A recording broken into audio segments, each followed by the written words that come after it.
ఇప్పుడు ఎలా ఉందమ్మా? ఇప్పుడు నొప్పి తగ్గిందన్నయ్య. ఆ నూనె నిన్ను కింద పడేలా చేస్తే ఈ నూనె నీకు బాధని పోగొట్టిందన్నమాట.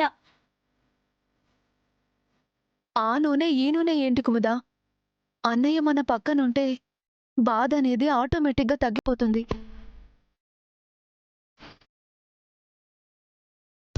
చెల్లెళ్ళకి కష్టం రాకుండా చూసుకుంటాడు.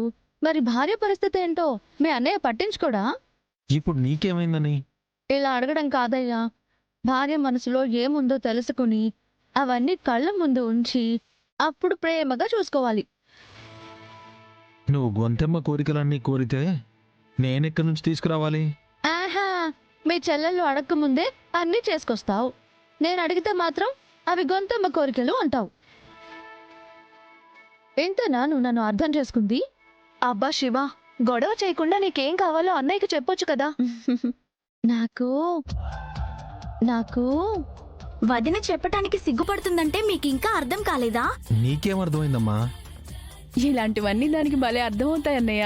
చిన్నప్పటి నుంచి అది కొంచెం కూడా మారలేదు.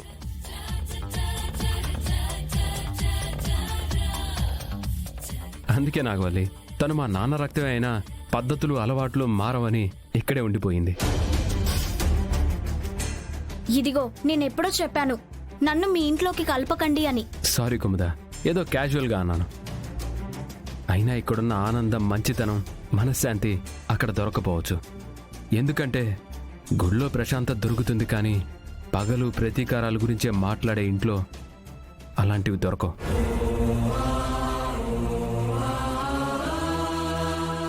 నేనంతవరకు ఆలోచించలేదు, కానీ మమ్మల్ని ప్రాణానికి ప్రాణంగా చూసుకుంటున్న మా అన్నయ్య ఎక్కడుంటే అక్కడుండాలి అనుకున్నా.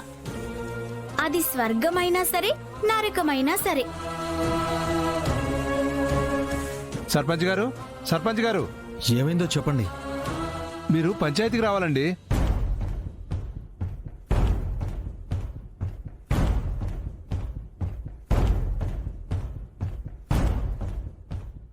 ఎందుకు?